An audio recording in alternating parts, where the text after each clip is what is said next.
So today's portion is Psalms 113 verse 5. ప్రభునందు ప్రియులారా, నేటి దినము మన యొక్క వాగ్దానము కీర్తనలో 113 వచనంలో నుండి అనుగ్రహించబడింది. Who is like unto the Lord our God, who dwelleth on high? ఉన్నతమందు ఆసీనుడైయున్న మన దేవుడైన యెహోవాను పోలిన వాడెవడో. So it is truly a challenging word. ఇది నిజముగా ఒక సవాలుతో కూడిన మాట ఉంటుంది.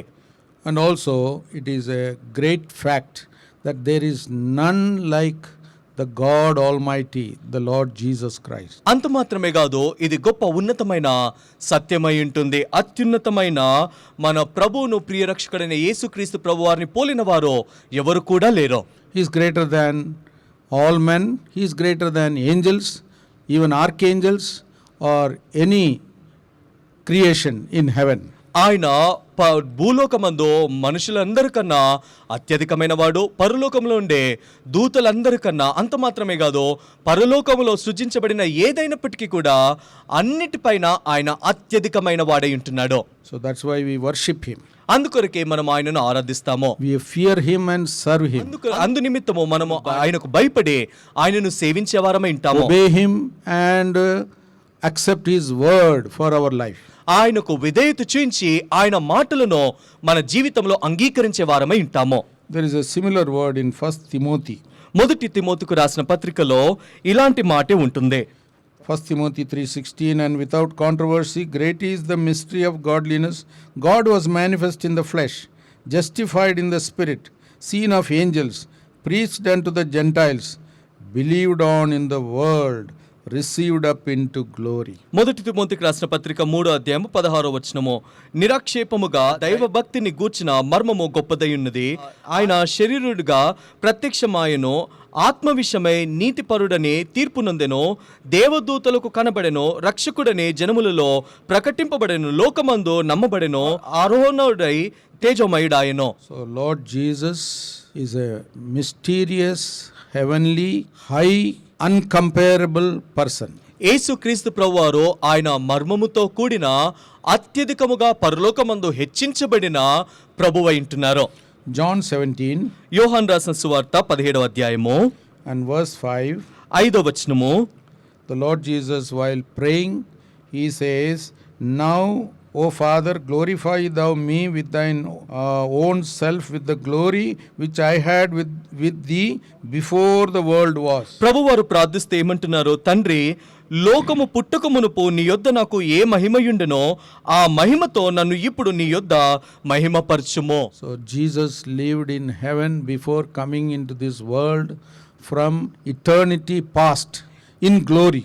యేసుక్రీస్తు ప్రభువారు ఈ లోకములోనికి రాకముందు నిత్యత్వములో ఆయన గతము నుండి అంటే ముందు నుండే ఆయన పరలోకములో జీవించిన వాడే ఉంటున్నారు. So that's why he's a mysterious person. అందుకొరకే ఆయన మర్మమై ఉంటున్నారు. Even after the creation, immediately there started the prophecies about the Lord Jesus coming into this world for about 4,000 years. సృజించబడిన తరువాత మానవుని చరిత్ర ఆరంభించబడినప్పుడు అనేక మంది యేసుక్రీస్తు ప్రభువారు రాక పూర్వము 4,000 సంవత్సరముల నుండి ఆయన ఈ లోకంలోనికి రానయ్యున్న విశ్వంలో గురించి ప్రవచిస్తూ వచ్చారు.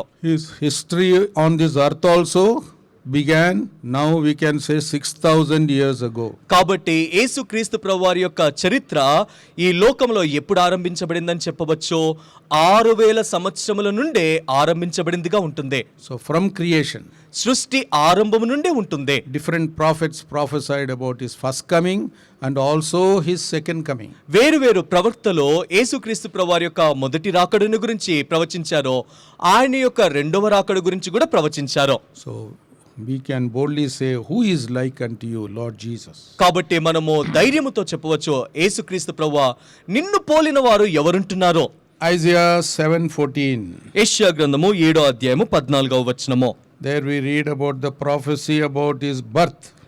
ఇక్కడ యేసుక్రీస్తు ప్రభువారి యొక్క జన్మను గురించిన ప్రవచనము మనము చదువుకుంటాము. Mysterious birth. ఆయన యొక్క మర్మముతో కూడిన జన్మ. Therefore the Lord himself shall give you a sign. Behold, a virgin shall conceive and bear a son, and shall call his name Emmanuel. కాబట్టి ప్రభువు తాని యొక్క సూచన మీకు చూపును, ఆలకించుడి, కన్య గర్భవతి అయి కుమారుని కని అతనికి ఇమ్మానుయేల్ అని పేరు పెట్టును. No one ever was born to a virgin, nor ever a man can be born to a virgin. మానవుని యొక్క చరిత్రలో ఆరంభము మొదలుకొని ఇప్పటి వరకు ఎవరు కూడా ఒక కన్యక గర్భమున జన్మించలేదు, రానున్న భవిష్యత్తులో కూడా ఎవరు కూడా కన్యకకు జన్మించలేరు. Nobody can be born. ఎవరు కూడా జన్మించలేరు. Physically it is impossible. భౌతికముగా అది ఎంతో అసాధ్యము. You can ask the doctors also. మీరు కావాలంటే వైద్యులను కూడా అడగండి. Jesus' birth is a miracle. కానీ యేసుక్రీస్తు ప్రభువారి యొక్క జన్మ అది గొప్ప అద్భుతమైన సూచన క్రియ. His life also miracle. ఆయన యొక్క జీవించిన జీవితము కూడా అద్భుతము. Sinless life. ఆయన పాపము లేని జీవితము జీవించాడు.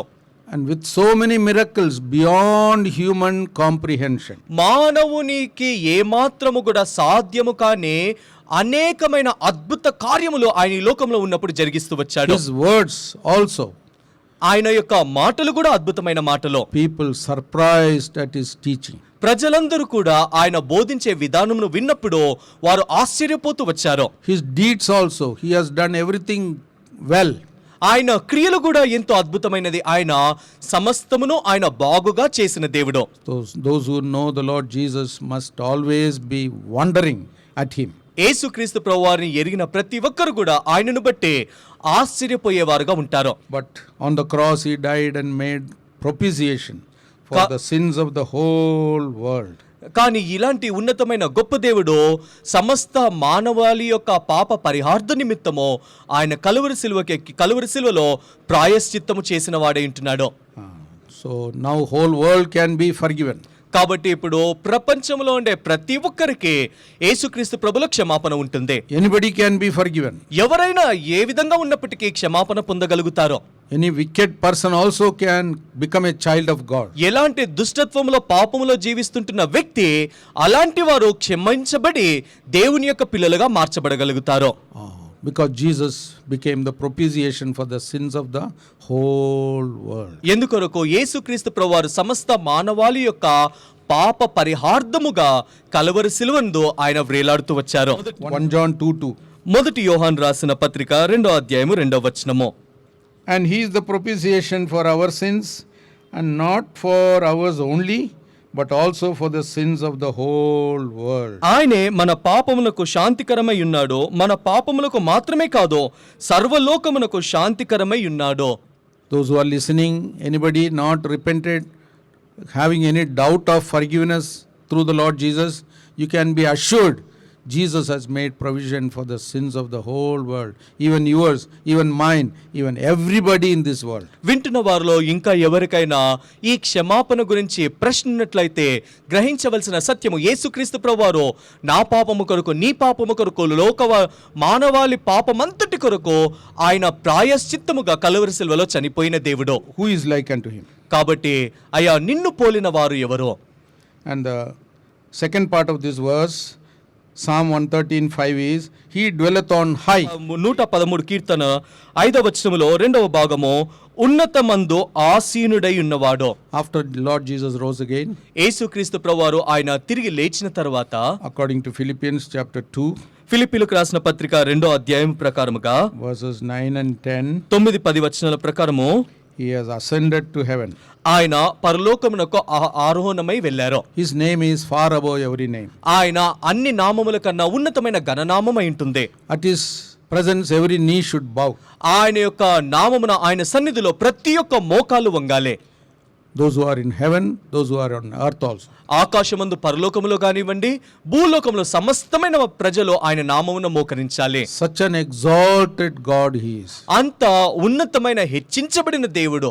Father has exalted him because he humbled himself so much. యేసుక్రీస్తు ప్రభువారు తనను తాను అంతగా దీనునిగా తగ్గించుకున్న కారణమును బట్టి దేవుడు ఆయనను ఎంతగానో హెచ్చించాడు. So it's a great lesson for us. కాబట్టి ఇది మనకు కూడా ఒక గొప్ప ఉన్నతమైన పాఠము. It's a great comfort for us. ఇది ఎంతో మనకు ఆదరణ ఉంటుంది. Now the Lord Jesus' name is high above every name. ఇప్పుడు యేసుక్రీస్తు ప్రభువారి యొక్క నామము అన్ని నామముల కన్నా ఉన్నతమైన ఘననామము. It is a privilege to pray in his name. ఆయన నామమున ప్రార్థించడం అనేది గొప్ప ఆధిక్యత ఉంటుంది. It's a great power to trust in His name. ఆయన నామమందు విశ్వాసముంచటము గొప్ప శక్తి అయి ఉంటుంది. And it is a great grace to serve in His name. ఆయన నామమున పరిచర్య చేయటం అనేది అది గొప్ప ఉన్నతమైన కృప అయి ఉంటుంది. We need not be afraid of any enemy's forces. మనము ఏ శత్రువు యొక్క బలమును బట్టి మనము భయపడవలసిన అవసరత లేదు. He has overcome all these devil's forces. ఆయన సాతాను యొక్క సమస్తమైన కృతంత్రములను శక్తిని ఆయన జయించినవాడు. If at all we face any enemy's forces, we can rebuke them in the name of Jesus, because His name is exalted in heaven. Authoritative name. ఏదైనా దుష్ట శక్తి మనల్ని ఇబ్బంది పరుస్తుంటున్నప్పుడు యేసు నామములో దానిని గద్దించే అధికారం ఆయన ఇస్తుంటున్నాడు. ఎందుకొరకు యేసు నామము పరలోకమందు అన్ని నామముల కన్నా హెచ్చైన ఉన్నతమైన నామముగా ఉంటుంది. Philippians 2:9-10. ఫిలిప్పీయులకు రాసిన పత్రిక 2:9-10 వచనాలు. Wherefore God also hath highly exalted him, given him a name which is above every name, that at the name of Jesus every knee should bow, things in heaven and things in earth and things under the earth. అందుచేతను పరలోకమందున్న వారిలో గాని భూమి మీద ఉన్న వారిలో గాని భూమి క్రింద ఉన్న వారిలో గాని ప్రతివాని మోకాలు యేసు నామమున వంగునట్లు. 11 also, and that every tongue should confess that Jesus Christ is Lord, to the glory of God the Father. 11వ వచనంలో ప్రతి వాని నాలుక తండ్రి అయిన దేవుని మహిమమైన యేసు క్రీస్తు ప్రభువని ఒప్పుకొనున్నట్లు దేవుడు ఆయనను అధికముగా హెచ్చించి ప్రతి నామమునకు పైనామముగా ఆయనను అనుగ్రహించెను. So every knee should bow, కాబట్టి ప్రతి మోకాలు ఆయన నామమున వంగాలి. every tongue should confess, ప్రతి ఒక్క నాలుక ఆయన ప్రభువును ఒప్పుకోవాలి. and calling him Lord. ప్రతి వారు ఆయనను ప్రభువని పిలవాలి. That is how we can glorify the Father. ఆ విధముగా మనము తండ్రిని మహిమపరుస్తాము. So may Lord help us. కాబట్టి ప్రభు మనకు సహాయం చేయనుగాక. May God bless you. దేవుడు మిమ్మును దీవించునుగాక.